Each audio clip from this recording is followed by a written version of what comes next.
The sun burned bright over the California coast, lighting up the Santa Monica Pier like a postcard from heaven. Laughter drifted through the salty air, mingling with the cries of seagulls and the hum of distant music.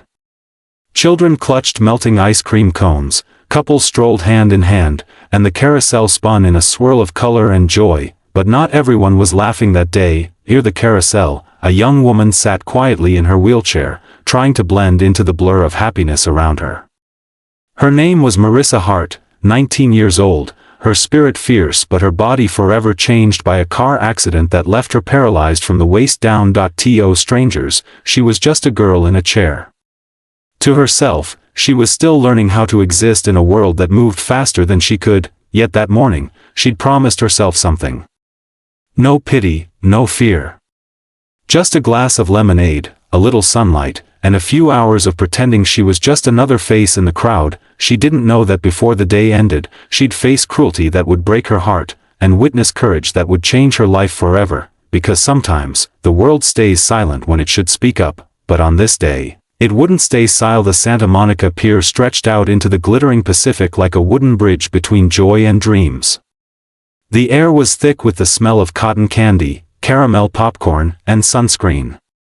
Guitars strummed somewhere near the railing, and the laughter of children rose like music. Marissa Hart loved this place.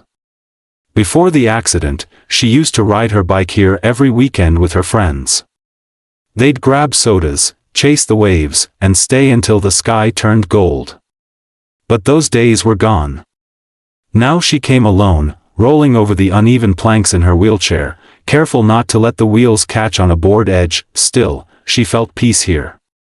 The sound of waves reminded her that even when everything changes, some things, like the sea, stay endless. She stopped near the carousel, the horses gleaming in pastel shades, frozen in eternal gallop.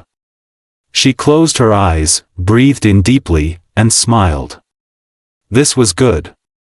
This was enough, but peace has a cruel way of being short-lived. From across the pier, 3 young men swaggered toward her, laughing too loudly, shoving each other like they owned the boardwalk. Tourists stepped aside as they passed, sensing trouble before it began. The one in front wore a floral shirt unbuttoned halfway down, tattoos snaking across his chest. The others followed, one chewing gum, the other twirling a set of car keys around his finger. Marissa noticed them too late. "Hey," the man in the floral shirt sneered. "Move." The word cut through the air like a whip. Marissa blinked, unsure she'd heard right. "Did you hear me?" he barked. "I said move." She froze. The crowd kept walking around them, eyes flicking over then away. People always looked away. I can't," she stammered softly. The man smirked, a cruel glint in his eyes. "Oh, right," he said mockingly, "forgot you're on wheels." His friend snorted. Before she could react, he swung his boot against the side of her wheelchair. The chair jolted violently, tipping to one side. Marissa gasped, clutching the armrest to stop herself from falling. The lemonade she'd bought spilled across the wooden planks. The laughter that followed was sharp and ugly. "Bet you can't even get up without help," one jeered. The other doubled over, slapping his knee. "Man, look at her face." Every word stung deeper than the last. She could feel tears burning behind her eyes, but she wouldn't let them fall. Not here. Not in front of them. Around her, people saw, but no one moved. A man with a stroller pretended to fix his child's hat. A couple turned their backs and walked faster. The silence hurt more than the laughter. Then, just as one of the bullies reached forward again, a new sound rolled through the air. At first, it was faint, a low, distant rumble. Then it grew louder. Stronger. It vibrated through the pier itself, like thunder rising from the ocean floor. "Engines." The bullies paused, frowning toward the street that led to the pier entrance, and then they came. Dozens of motorcycles burst into view, sunlight glinting off chrome and steel. The roar of engines drowned out every other sound. People stopped to stare. Some lifted their phones. The bullies stepped back instinctively as the motorcycles rolled closer, one after another, until the pier seemed to tremble beneath their weight. Black leather. Heavy boots. Jackets patched with symbols and names, but what stood out wasn't the noise, it was the unity. Every rider moved as one, calm and deliberate, eyes focused on the scene ahead. When they stopped, the leader stepped off his bike, a tall man with a silver beard, his expression unreadable but his gaze burning. He scanned the crowd, then the three bullies, then Marissa. No one spoke. The only sound was the soft ticking of cooling engines. The man in the floral shirt swallowed hard. His bravado vanished. The leader walked forward, boots thudding on the wooden planks. He didn't raise his voice. He didn't have to. His silence was louder than any threat. Behind him, the rest of the bikers fanned out, forming a semicircle around Marissa's chair. The crowd murmured.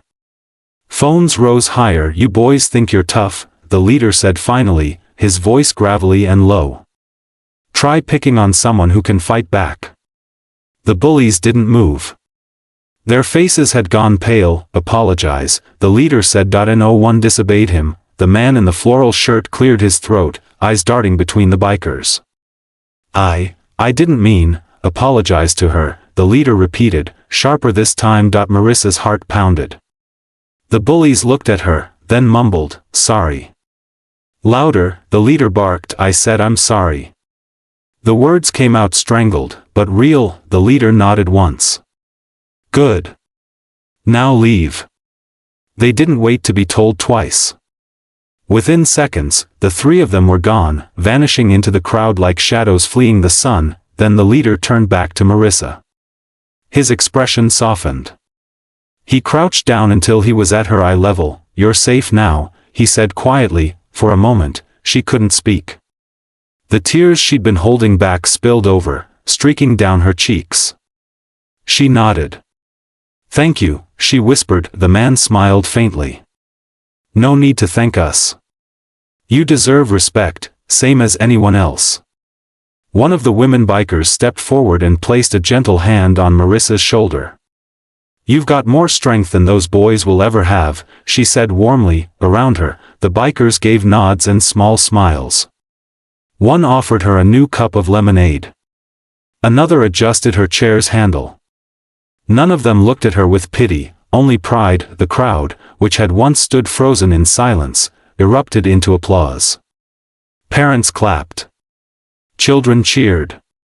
Even a few tourists whistled. Marissa looked around, her heart swelling. For the first time in a long time, she didn't feel invisible, she felt seen, and in that moment, something inside her changed. The fear that had shadowed her since the accident, the fear of being judged, pitted, or ignored, melted away beneath the warmth of that unexpected kindness, because kindness, when it's real, doesn't whisper. It roars. Nt for long. It would roar, on the back of 100 motorcycles. The video someone had taken that day went viral within hours. Across the world, millions watched as the bikers stood between cruelty and compassion. Comments poured in, stories from people who had been bullied, ignored, or saved by a stranger's courage. Marissa's story became more than hers alone. It became a reminder that kindness is not weakness, and that sometimes, silence is the loudest cruelty of all. A week later, she returned to the pier. The sun was just as bright, the laughter just as warm.